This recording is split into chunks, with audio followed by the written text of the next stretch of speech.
Buenas noches y bienvenidos a Sala de Prensa. La nueva polémica en el país está con la tesis de la presidenta de la Cámara de Representantes, Jennifer Arias, que la Universidad Externado de Colombia, donde la congresista realizó su maestría, confirmó que hubo plagio.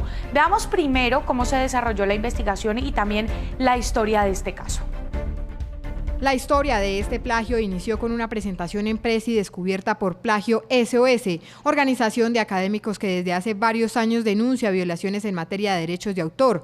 Cuando estos investigadores y El Espectador le preguntaron a la hoy presidenta de la Cámara, Jennifer Arias, por su tesis de grado de maestría, su respuesta fue que el computador en donde estaba guardada se perdió. Así lo contó uno de los periodistas investigadores en Noticias Caracol Ahora. Que no tenía forma de enviármela y que su compañera tampoco la había encontrado. Entonces, pero ella siempre hacía énfasis en que la universidad la tenía y que la universidad me la debía dejar ver. Sin embargo, nunca firmó la autorización para que así fuera. Esa fue una de las alertas que llevó a estos investigadores a indagar más, pero no lograron acceso al documento original. Entonces, lo primero que yo hice en ese momento fue como documentar y constatar que evidentemente esas pruebas que ellos tenían fueran reales, pero tratando de investigar con la universidad el externado, fui a la biblioteca a buscar la tesis, fui a la facultad a buscar la tesis y en ninguna parte pues estaba. Es ahí cuando el diario y Plagio SOS deciden hacer esta primera publicación sobre las irregularidades en la tesis de Arias, publicando estos 5 fragmentos de texto donde se presumía el plagio, que encontraron en la presentación que hicieron sobre la tesis en Presi. Tras las denuncias, la Universidad Externado inició la investigación y sometió la versión digital de la tesis de grado, que está en su poder, a un software conocido como Turnitin para la detección de plagio y detectaron lo denunciado por los periodistas. Operación que arrojó un importante número de coincidencias con fuentes o documentos publicados en Internet de autores diferentes a la señora Arias Falla y Largo Alvarado. En entrevista con Blue Radio, el profesor mexicano Alain Remés, víctima del plagio, calificó lo ocurrido como una práctica deshonesta. Más allá del delito, lo que es una práctica, digamos, poco ética y por desgracia muy socorrida en América Latina. Creo que lo importante no solo es la parte del delito, sino la parte justamente de que es una práctica deshonesta y que finalmente es algo que me dio mucho gusto es que la universidad haya tomado cartas en el asunto. La universidad también confirmó que durante la investigación no buscaron la versión de Jennifer Arias ni de su compañera, ya que al ser egresadas desde hace más de 5 años, la competencia para escucharlas es de la Corte Suprema de Justicia y de los entes judiciales. Y aunque la congresista no ha querido hablar ante los medios de comunicación, ha estado activa en redes sociales y recientemente envió un video insistiendo en su inocencia. Veamos los principales puntos de su defensa. El día de hoy, a través de medios de comunicación y redes sociales, he conocido un comunicado de prensa de la Universidad Externado de Colombia donde dice que he cometido plagio en mi tesis de grado. Quiero decirles que soy inocente y que no he cometido plagio alguno, pero que además me preocupa y me consternan varios hechos que han estado ocurriendo. El primero es que la universidad jamás me ha escuchado, jamás me preguntó absolutamente nada, jamás escuchó la versión mía y aún así hoy dice que hay un plagio. Lo segundo es que la universidad ha dicho a través de medios de comunicación y de redes sociales que no tiene el documento original de mi tesis. Y entonces yo me pregunto, ¿cómo hacen una investigación de plagio si no tienen un documento original de la tesis? ¿Quién me garantiza a mí que el documento sobre el que hicieron la investigación es el documento original de mi tesis? Pero además de eso se me reprocha haber entregado una copia de la tesis original. Y se me reprocha algo que la universidad le preguntó y le pidió a mi compañera de maestría y de tesis, que primero le dijo la radicara no más sola y después le dijo que la radicara autenticada. Hoy la universidad ha dicho que se va a ir a los estrados judiciales este tema. Yo hubiese preferido, como era lo correcto, haberlo solucionado el escenario académico. Sin embargo, confío en la justicia colombiana y serán los estrados en los que demostraré mi inocencia, demostraré que no hubo plagio alguno y que hoy no fui escuchada, no he sido garantizado mi derecho a ser escuchada, pero además que ha sido profundamente mancillado mi nombre. Son los argumentos de la congresista, de la presidenta de la Cámara de Representantes, Jennifer Arias. Pero lo cierto es que la congresista tendrá sí o sí que enfrentar el proceso ante la justicia penal para establecer si hubo delito y ante la administrativa, que decidirá si hay elementos para la nulidad de su título. A Jennifer Arias le espera enfrentar al Consejo de Estado en lo relacionado con su título profesional, a la Corte Suprema, ante la eventual apertura de un proceso penal. La Universidad Externado señala tener evidencias de un plagio que en el Código Penal está tipificado como delito. El artículo 270 del Código Penal, de nuestro Código Penal, establece como conducta delictiva, como delito, el de violación a los derechos morales de autor. Y ese delito, Juan Diego, castiga con pena privativa de la libertad, es decir, con pena de prisión, entre más o menos 2 años y medio hasta 7 años y medio de prisión, a quienes, entre otras cosas, reproduzcan o publiquen total o parcialmente la creación de una persona distinta sin, por supuesto, su autorización o sin dar los créditos correspondientes. ¿Qué investigaría entonces la Corte Suprema de Justicia? Lo que corresponde es que entregue esa investigación y esos elementos que tiene a quien es competente para adelantar las investigaciones. En este caso son 2. La Corte Suprema de Justicia, particularmente la Sala Especial de Instrucción de la Corte Suprema de Justicia, es la que se encarga de investigar a los congresistas de la República en atención a su fuero. El otro escenario que tendrá que enfrentar es la validez o no de su título y si debe ser anulado. El Estado es quien otorga los títulos a través de actos administrativos. Naturalmente los expiden las instituciones públicas o privadas que prestan el servicio público de educación, pero el título es reconocido finalmente por un acto administrativo del Estado. Frente a todo este panorama, la pregunta para muchos es, frente a estas indicaciones de supuesto plagio, ¿podría perder la investidura? Y taxativamente establecidas las causales, y allí no se encuentra esa en particular, de suerte que por el solo hecho de la nulidad no se perdería la curul, pero la norma que establece que si algún congresista es condenado por alguna conducta ilícita, pues por esa vía sí podría en el futuro llegar a afrontar una demanda de pérdida de investidura. Frente a cuestionamientos por violación al debido proceso señalados por la congresista, los expertos explican que la universidad, al evidenciar una irregularidad, pone en manos de la justicia la situación para que se determine si hay lugar o no a una sanción. Bueno, y ya veíamos justamente cómo es la historia de este caso, cómo es que inicia, cuáles podrían ser eventualmente las condiciones que ella tendría que afrontar después de que se determina que sí hubo plagio en su tesis. Y para analizar justamente todas estas aristas del caso y también las implicaciones legales, nos acompaña a esta hora el abogado Mauricio Maestre, director del Departamento de Propiedad Intelectual de la Estrella Lawyers. Bienvenido a Sala de Prensa. Abogado. Buenas noches, muchas gracias por la invitación. Bueno, mire, lo primero que quiero preguntarle es que después de ver todos estos informes y también la defensa de la congresista, que aunque pues no ha salido a responder directamente a los medios de comunicación, es lo que ha hecho a través de un video, ¿cree usted que realmente pudo existir algún plagio? Ella insiste en que no. Daniela, yo lo que creo es que esos debates tienen que darse en las instancias pertinentes, sin duda alguna. Es un tema muy grave porque el plagio es la violación que más agravio genera el derecho de autor. No obstante, todo eso está supeditado a un debate probatorio. Tienen que poderse controvertir todas las eventuales pruebas que se presenten en contra y debe poder acreditarse si hubo o no una infracción, porque entre otras cosas el plagio es una definición doctrinaria. Incluso la ley penal define esa infracción a los derechos de propiedad intelectual, los derechos de autor, como una expresa violación a los derechos morales de autor. Es una definición doctrinaria y tienen que revisarse todos los elementos que pueden ponerse de precedente para poder determinarse si hubo o no un plagio. Abogado, de ser así, ¿qué delitos estaría cometiendo específicamente la congresista para enfrentarse a un proceso netamente penal, que era de lo que se estaba hablando pues ya en las últimas horas?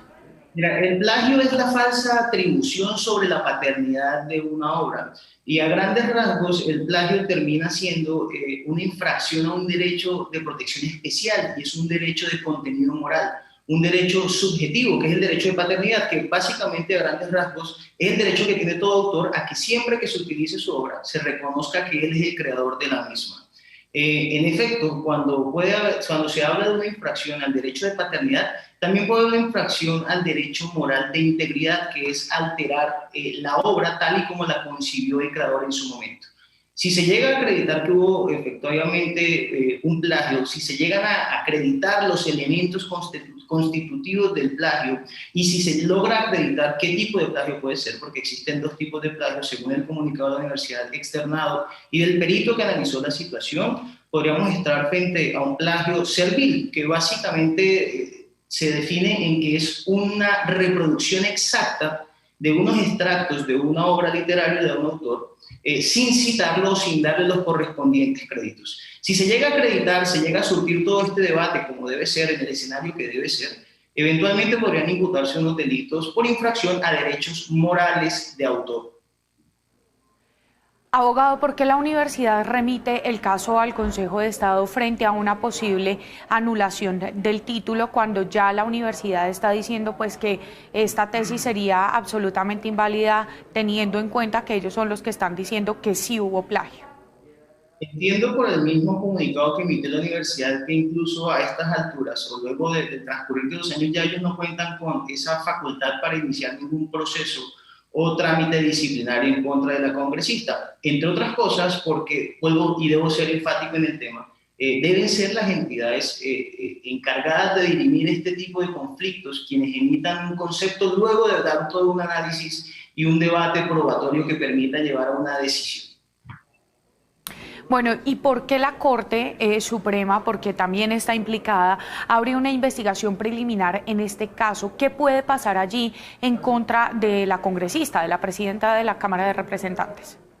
Por la investidura, sí. Es quien está llamada a hacer una investigación y poder determinar si hubo o no delito. Mira, Daniela, hay dos cosas bien interesantes en este asunto, y es que la reivindicación del derecho moral, cuando se da una infracción, puede darse por dos vías. Una de esas vías puede ser la vía penal, en la que se tendrá que revisar si hubo una infracción a los derechos morales de ese autor, que es como lo tipifica incluso la legislación colombiana. Otra de esas vías es una vía civil, en la que eventualmente se buscará o se puede buscar la eventual reparación que deba hacerse por un daño que se le pudo causar al autor original de los extractos que están siendo sometidos a discusión y que pueden ser plagiarios del tema.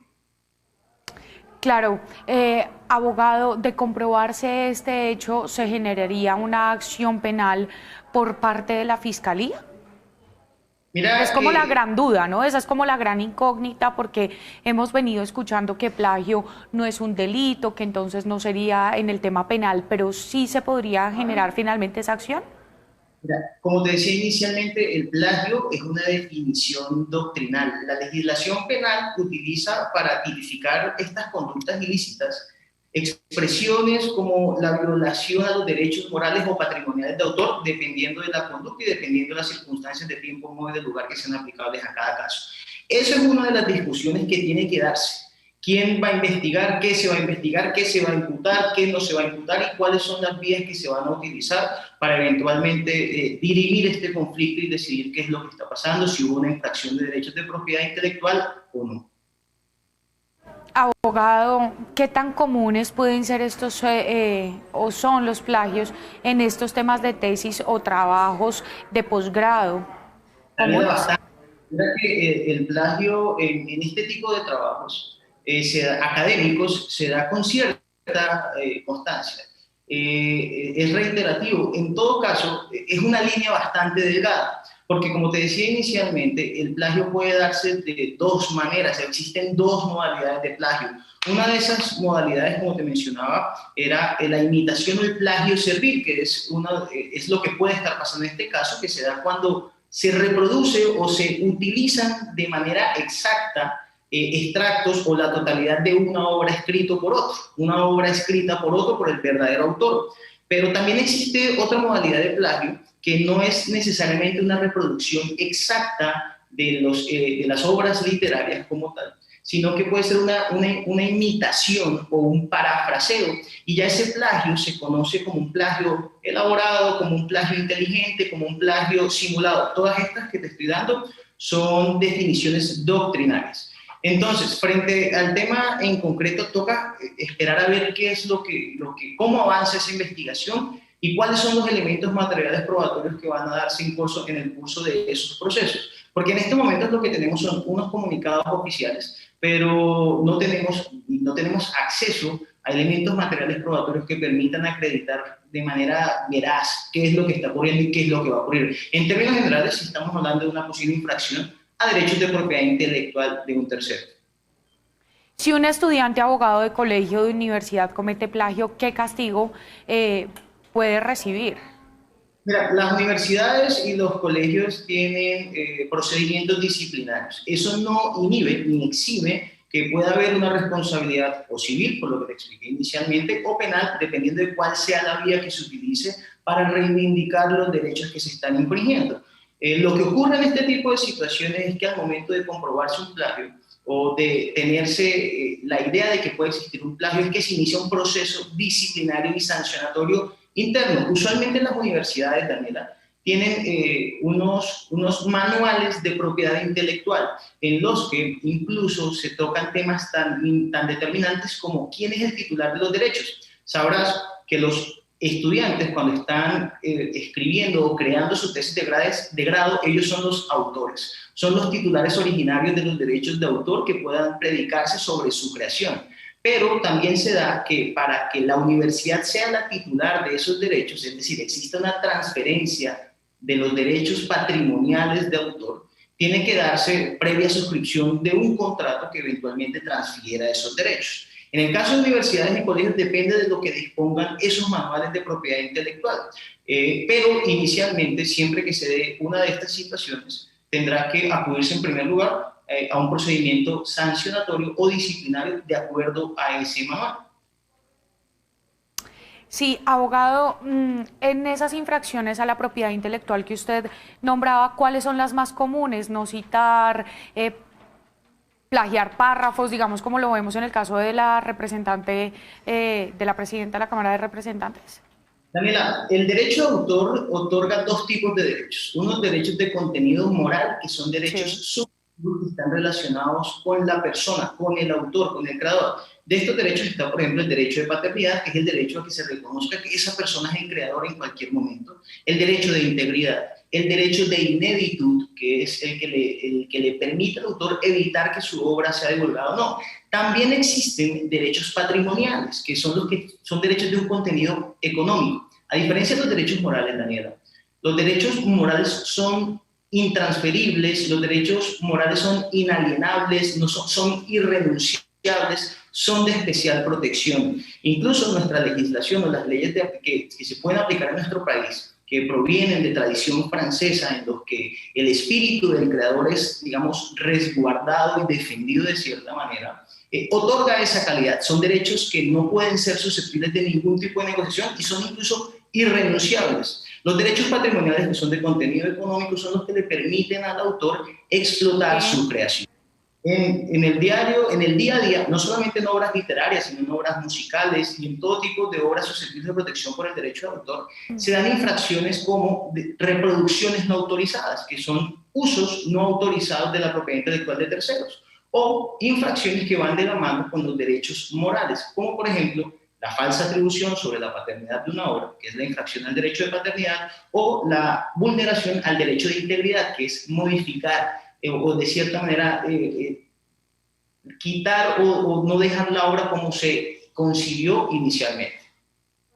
Abogado, ¿qué herramientas tecnológicas tienen hoy ustedes los expertos en este tema de propiedad intelectual para determinar si hay plagio, por ejemplo, en una tesis o de un libro? Se estaban hablando como de esos elementos tecnológicos que detectan párrafos que saben inmediatamente que han sido tomados de otros autores. ¿Eso cómo funciona?